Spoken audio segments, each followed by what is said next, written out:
말씀 에베소서 1장 3절에서 6절 읽고 시작하겠습니다. 찬송하리로다. 하나님 곧 우리 주 예수 그리스도의 아버지께서 그리스도 안에서 하늘에 속한 모든 신령한 복을 우리에게 주시되 곧 창세 전에 그리스도 안에서 우리를 택하사 우리로 사랑 안에서 그 앞에 거룩하고 흠이 없게 하시려고 그 기쁘신 뜻대로 우리를 예정하사 예수 그리스도로 말미암아 자기의 아들들이 되게 하셨으니 이는 그가 사랑하시는 자 안에서 우리에게 거저 주시는 바 그의 은혜의 영광을 찬송하게 하려는 것이라. 아멘. 그동안 교회에 대해서 이야기를 나누었습니다. 그런데 교회에 대한 교리적인 이야기였기 때문에 조금 지루할 수도 있었다는 생각이 듭니다. 책에서는 교회론 부분이 이제 끝이 났는데 좀 더 교회에 대한 이야기를 하면 더 좋겠다는 생각이 들어서 좀 연장을 해보려고 합니다. 교회의 예배를 주제로 이야기하려고 합니다. 교회의 예배.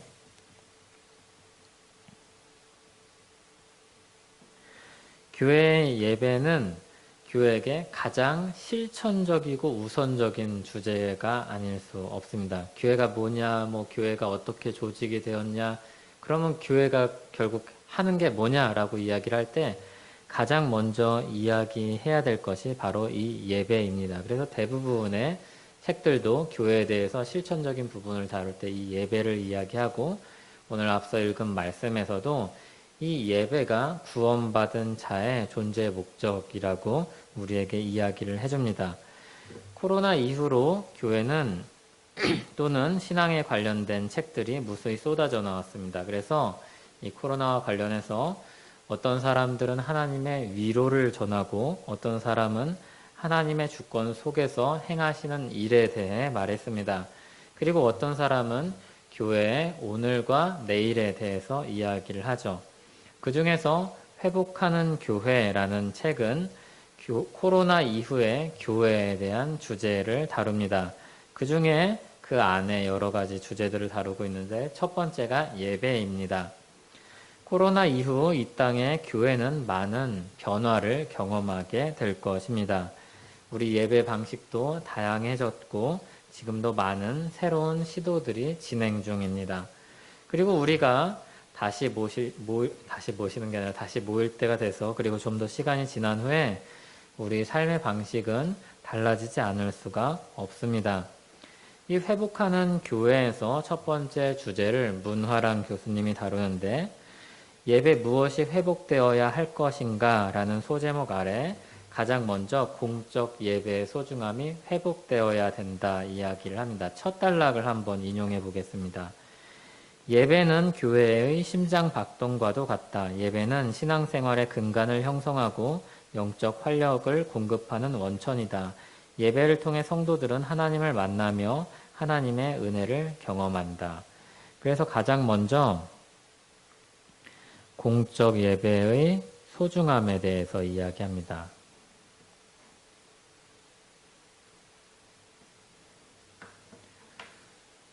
책에서도 이야기를 하는데, 한번 예배 참여한다고 그 소중함을 이렇게 확 와닿게 느낄 수도 있고 느끼지 못할 수도 있습니다. 그런데 한 방울의 물이 반복적으로 계속해서 떨어지면 돌을 뚫듯이 매주일 우리는 예배를 통해서 우리 내면과 우리 신앙이 형성이 됩니다. 왜 그런가 하면 이 예배를 드릴 때 하나님이 우리를 만나 주시기 때문입니다. 그래서 예배를 매번 드릴 때마다 우리가 느낄 수도 있고 느끼지 못할 수도 있는데, 우리는 조금씩 성장하여서 다음 주에는 또 새로운 사람으로서 예배에 참여하게 됩니다. 이러한 거룩한 습관들이 쌓여서 점점 우리를 성숙한 신앙인으로 만들어 가죠. 그만큼 이 공적 예배는 신자들에게 굉장히 중요한 것입니다. 예배는 하나님과 그리고 성도들 사이의 만남으로써 변화를 이끌어내도록 하나님이 우리에게 주신 은혜의 방편입니다. 그래서 예배를 계속해서 드리면 우리가 하나님을 닮아갑니다. 사람들도 그렇죠. 누군가를 계속해서 만납니다. 그러면 닮아가고 변하게 됩니다. 안 쓰던 사투리도 생기고 안 쓰던 습관도 생기죠. 그래서 옛말에 근묵자학이라고 해서 검은 묵 곁에 있으면 검어지듯이 사람들이 가까이 하는 사람을 닮아간다고 했습니다. 예배를 통해서 계속해서 하나님을 만나면 우리는 어떻게 변할까요? 우리는 하나님의 성품을 닮아갈 것입니다. 예배는 하나님을 만나는 방식입니다. 그리고 하나님을 만나면 우리는 변합니다. 점점 하나님의 성품을 닮아갑니다. 이와 같은 하나님과의 만남이 공적인 예배 형식을 띠고 있기 때문에 우리는 이것을 소홀히 하거나 가벼이 여기지 않는 것입니다. 두 번째로 이 예배는 쌍방향적입니다. 그래서 예배가 쌍방향적이다라는 것을 우리는 기억해야 합니다. 그리고 이 쌍방향성을 회복해야 된다 이렇게 말합니다. 이것은 지금 그리고 그 이후만의 문제가 아니라 이미 오래전부터 있어 왔던 문제입니다. 예배를 쌍방향적으로 인식하지 않고 단방향으로, 그러니까 하나님께 우리가 나아가는 것 또는 하나님이 우리에게 주시는 것, 이렇게 한쪽으로만 생각할 때가 많습니다. 역사 속에 그러한 예들이 참 많습니다. 가장 먼저 하나님은 우리에게 예배를 통해서 우리에게 다가오십니다. 하나님은 사람들을 예배의 자리로 부르시고 초대하십니다. 그래서 이게 예배 순서에 어떻게 드러나냐면 예배 부름으로 표현되어 있습니다. 예배로 우리를 부르신다는 뜻이죠. 그래서 예배의 시작은 하나님입니다. 하나님이 우리를 예배로 초청하는 겁니다. 하나님이 예배로 우리를 부르시는 것에서 우리 예배는 출발합니다. 하나님과의 만남은 그래서 하나님이 물꼬를 트시는 겁니다. 시작하시는 겁니다. 그러한 부르심에 우리는 성도로서 반응을 합니다. 하나님의 부르심에 대한 반응으로서 예배합니다. 예배를 주최하고 초대하는 것은 하나님이시고 그리고 거기에 우리가 믿음으로 반응합니다. 이런 구도를 잘 드러내는 책 중에 브라이언 채플 목사님이 쓴 그리스도 중심적 예배라는 책이 있습니다. 이 그리스도 중심적인 예배라는 책에서 여러 역사 그리고 사례들을 들어가면서 예배 형식, 예전에 대해서 설명을 합니다.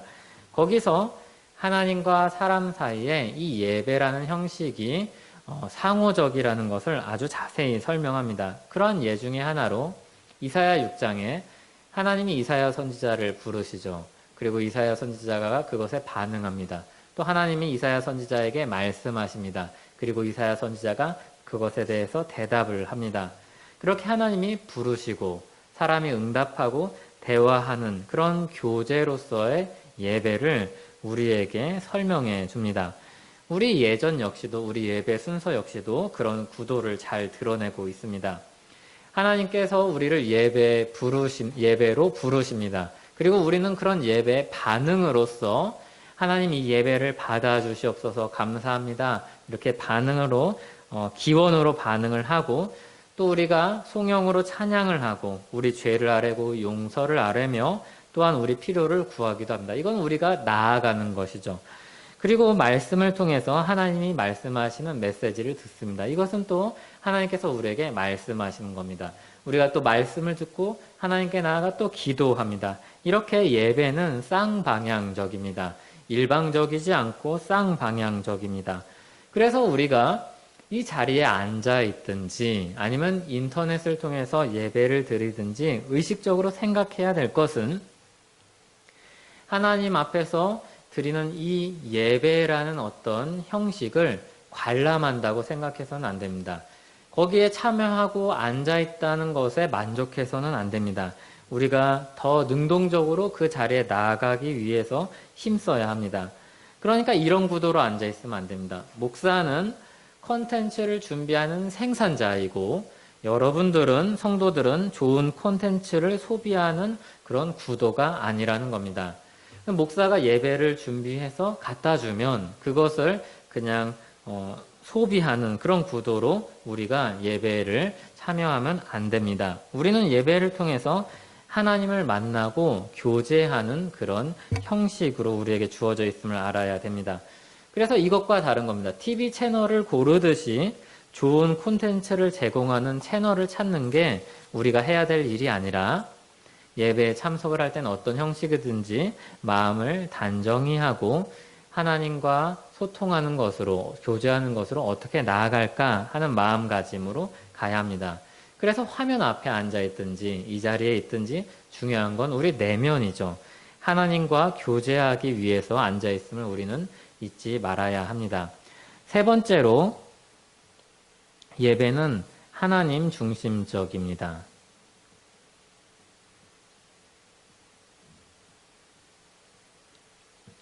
아주 당연한 이야기인데 우리가 자주 놓치는 겁니다. 우리는 하나님을 예배하기 위해 지음받았습니다. 웨스트민스터 소유리 문답 1문답에서 사람의 제일 되는 목적은 하나님을 영화롭게 하고 그리고 영원토록 즐거워하는 것입니다. 이게 사람의 존재 목적이요, 가치입니다.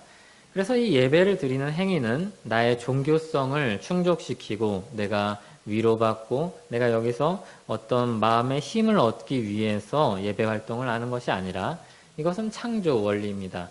하나님께서 사람을 창조하실 때 하나님과 교제함을 통해서 그리고 우리에게 마땅한 것을 공급해 주시고 그리고 우리가 하나님께 나아갈 수 있는 그런 방편으로 예배를 주셨습니다. 이 예배라는 형식이 우리에게 주신 창조 원리임을 우리는 기억해야 합니다.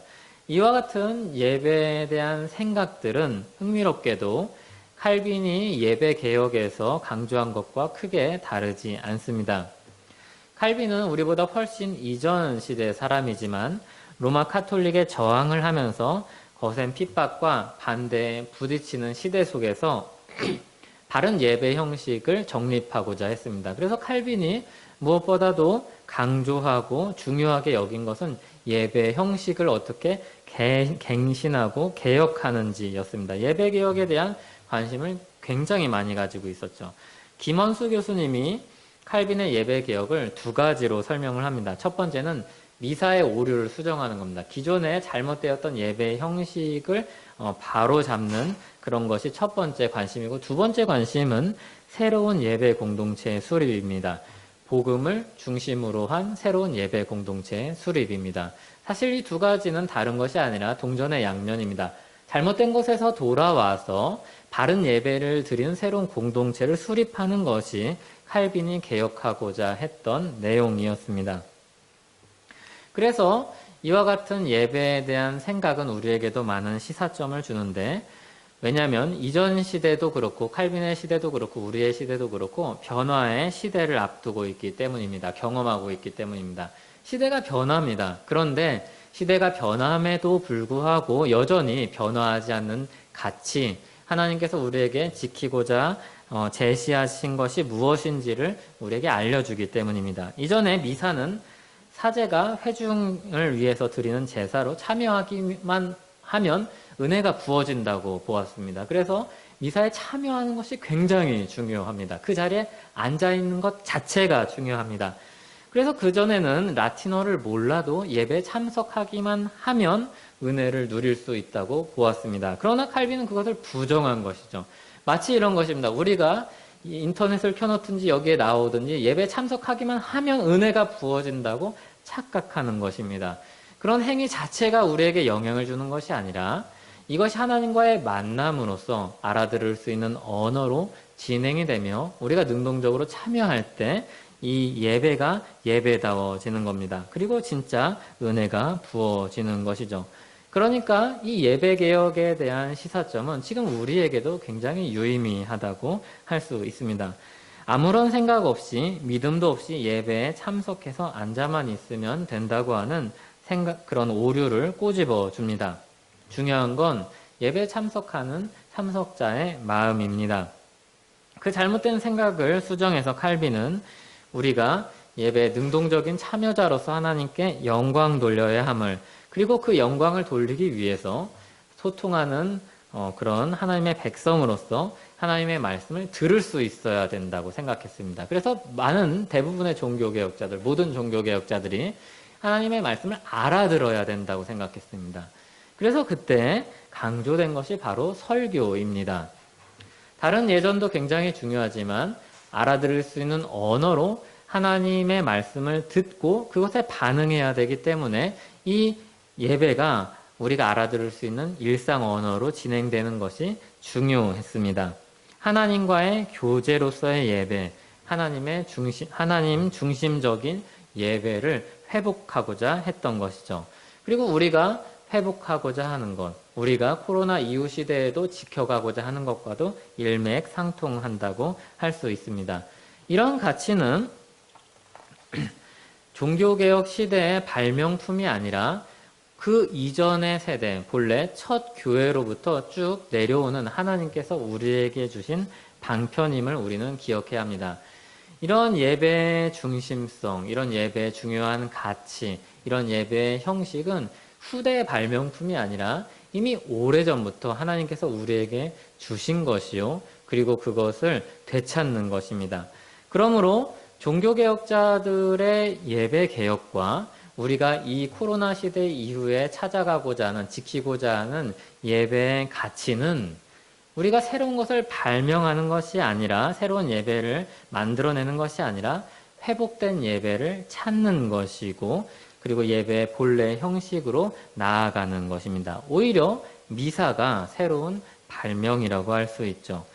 본래 하나님은 우리에게 허락하시고 원하셨던 예배를 우리는 찾아가고 있는 것입니다. 사실 이미 찾았고 그것을 우리 안에 회복하고 그것을 누리는 그런 과정 속에 있는 것입니다. 마지막으로 한 가지 덧붙이고 싶은 것은 예배는 하나님과의 교제이며 동시에 성도의 교제입니다. 그래서 하나님 백성으로서의 예배입니다. 우리는 하나님 백성으로서 함께 나아갑니다.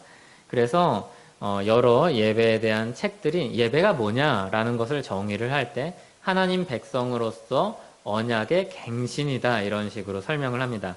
그리스도의 피로 하나된 언약 공동체임을 기억하고 그것을 재확인하는 방식이 바로 예배다 이렇게 설명을 합니다.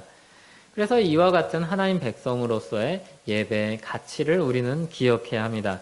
우리는 매번 예배를 드릴 때마다 이런 하나님 백성으로서 함께 모여서 예수 그리스도의 피로 구원하여 주셨음을, 그리고 새로운 언약을 맺어 주셨음을, 그렇게 새로운 공동체임을 기억하고 기념하고 찬송하는 것입니다. 그리고 주님께서 주시는 은혜를 받아서 누리는 것입니다. 변화의 시대 우리 예배는 어떠해야 될까요? 변하지 않는 예배의 가치는 무엇일까요? 우리는 여기에 초점을 맞춰야 합니다. 예배 형식은 얼마든지 바뀔 수 있습니다. 그런데 변하지 않는 것이 두 가지 있습니다. 이것은 이전에 4차 산업혁명 시대 때 성도로서 어떻게 살아야 하는가에 대한 저의 답변이기도 하고, 그리고 성경의 답변이기도 하고, 여러 사람들의 답변이기도 합니다. 변하지 않는 가치가 있습니다. 변하지 않는 가치는 첫째, 변하지 않으시는 삼위일체 하나님이 계십니다. 그래서 우리는 여전히 구닥다리처럼 보일 수 있을지 몰라도 이 예배의 가치를 소중히 여기는 것입니다. 두 번째로 변하지 않는 것은 사람의 존재됨입니다. 사람은 변하지 않을 것입니다. 게으른 사람은 내일도 게으를 것이고 부지런한 사람은 내일도 부지런할 것입니다. 믿음이 있는 사람은 오늘도 믿음이 있을 것이고 내일도 믿음이 있을 것입니다. 그런데 그 믿음을 발현하는 방식이 달라질 것이고 게으름을 표현하는 방식이, 부지런함을 사용하는 방식이 달라질 뿐입니다. 그러니까 껍데기가 바뀌고 있는 것입니다. 내용물은 변하지 않습니다. 하나님과의 교제, 성도의 교제라는 이 가치를 우리는 지켜가는 쪽으로 여러 가지 실험과 시도를 하면서 그 유익을 여전히 누릴 것입니다. 지금 여러 예배 방식은 여러분에게 그럼 어떻습니까? 편안하십니까? 아니면 유익합니까? 풍성합니까? 아니면 귀찮습니까? 하나님을 중심에 모시고 계십니까? 이 예배의 시간이 하나님과 만나는 시간입니까? 하나님께 적극적으로 나아갑니까? 내 마음을 하나님 앞에 털어놓습니까? 지켜야 할 가치를, 이런 가치를 잃어버리지 않고 새로운 시대에도 잘 적응하며 마땅한 예배를 드리는 삼일체 하나님께 영광 돌리는 우리 교회 되길 바랍니다. 기도하겠습니다. 하나님 아버지 감사합니다. 오늘은 예배에 대해서, 교회 예배에 대해서 짧은 생각을 나눕니다. 주님, 우리의 존재 가치가 예배에 있는 줄 압니다. 주님, 우리가 이 사실을 잊지 않고 주님께 영광 돌리는 삶을 살 수 있도록, 그리고 이 시대에 적합한 그런 형식들을 잘 갖출 수 있도록 지혜를 허락하여 주시옵소서. 하오나 우리 중심은 잃어버리지 않도록 붙잡아 주시옵소서. 예수님의 이름으로 기도합니다. 아멘.